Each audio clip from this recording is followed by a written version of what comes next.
సదాశివసమారంభాం వ్యాసశంకరమధ్యమాం అస్మదాచార్యపర్యంతాం వందే గురుపరంపరాం. జ్యోతిషశాస్త్రాన్ని భావితరాల వారికి ప్రసాదించిన ఋషుల యొక్క పాదపద్మాలకి నమస్కారం చేసుకుంటూ, అలాగే నాకు ఈ జ్యోతిష విద్యని నేర్పిన గురువర్యులు జ్యోతిష బ్రహ్మ కీర్తిశేషులు శ్రీ ఏరంకి సూర్యనారాయణమూర్తి గారు, సూర్యశ్రీ దైవజ్ఞ గారి యొక్క పాదపద్మాలకి నమస్కారం చేసుకుంటూ, ఓం శ్రీ మహాగణాధిపతి నమః, శ్రీ గురుభ్యో నమః, హరి ఓం. వీక్షకులందరికీ నమస్కారం. తులారాశి వారికి ఈ వారం సాధారణమైనటువంటి గ్రహస్థితులు గోచరిస్తూ ఉన్నాయి.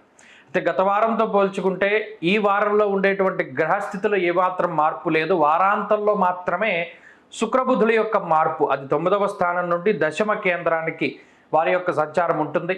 అయినప్పటికీ ఈ వారంలో ఉండేటువంటి గ్రహస్థితి ఈ రాశి వారికి కొంత ప్రశాంతతని చేకూరుస్తూ ఉంటుంది. అష్టమంలో గురుడు ఉన్నప్పటికీ, శని పంచమంలో ఉన్నప్పటికీ, సప్తమంలో కుజుడు కొంత ఇబ్బంది పెట్టినప్పటికీ, భాగ్యస్థానమందు రవి ఉన్నప్పటికీ, అంటే ఈ గ్రహాలన్నీ కూడా ప్రతికూలమైన ఫలితాలు ఇస్తాయి. అంటే ఏ రకంగా? ఒకటి, మానసికమైనటువంటి సంఘర్షణ. ఇక్కడ ఇబ్బంది అని చెప్పడం లేదు, సంఘర్షణ. ఏ నిర్ణయం ఏ సమయానికి తీసుకోవాలి, ఏ దారిలో ముందుకు వెళ్ళాలి, ఎవరిని నమ్మాలి, ఏది మనం ముందుగా ప్రారంభం చేయాలి, ఇటువంటి వాటిపైన కొంత సందిగ్ధత అనేటువంటిది ఎక్కువగా ఉంటుంది. క్లారిటీ ఆఫ్ థాట్ అనేటువంటిది చాలా తక్కువగా ఉంటుంది. స్పష్టమైనటువంటి ప్రణాళిక లోపం వల్ల ఏదైనా ఒక పని ప్రారంభం చేయడం, సగం వరకు వెళ్ళడం, ఇంకో పని ప్రారంభం చేయాల్సి రావడం, అది సగం వరకు తీసుకెళ్ళడం, 2 పనులు పూర్తి చేయలేకపోవడం, ఎవరైనా సహాయ సహకారాలు అందిస్తారేమో అని ఎదురు చూడడం, ఎవరు కూడా మీకు సహాయం చేయలేకపోవడం, ఇలా ఒక రకమైనటువంటి సందిగ్ధావస్థ మాత్రమే ఈ రాశి వారికి ఉంటుంది.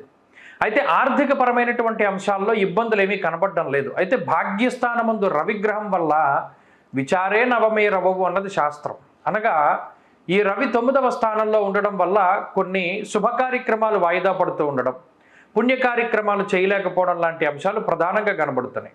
ఇక షష్ఠరాహు యొక్క స్థితిగతుల వల్ల ఎప్పుడూ ఆరోగ్య సమస్యలు రావు. ఒకవేళ వచ్చినా కూడా ఈ వెన్నుపాముకు సంబంధించిన సమస్యలు కానీ, గ్యాస్ట్రిక్ సమస్యలు కానీ, స్కిన్ ప్రాబ్లమ్స్, ఇటువంటి పరిస్థితుల వల్ల కొంత బాధపడినా కూడా త్వరితగతిన వాటి నుండి బయటపడడానికి అవకాశాలు ఉంటాయి.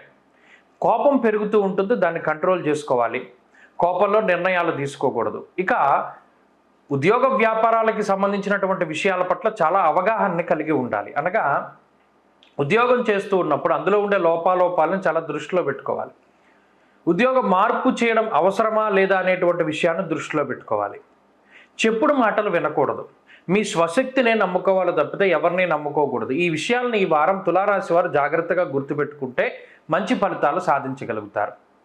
ఇక వ్యాపారం కూడా ఈ రాశి వారికి సామాన్యంగానే ఉంటుంది. విద్యార్థులకి గ్రహస్థితి చాలా అనుకూలంగా ఉన్నది. స్త్రీలకు ప్రత్యేకించి ఈ గ్రహస్థితి ఆరోగ్యంపై ప్రభావాన్ని చూపెడుతూ జీవిత భాగస్వామితోటి కించిత్ మాట పట్టింపులకి అవకాశాన్ని కల్పిస్తుంది. వాటి పరంగా కొంత జాగ్రత్తగా ఉండాలి.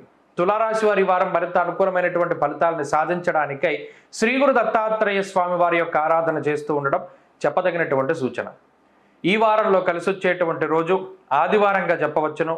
అదృష్ట సంఖ్య 4, అదృష్ట వర్ణము పొగరంగు అనగా గ్రే కలర్. తదుపరి వృశ్చిక రాశి.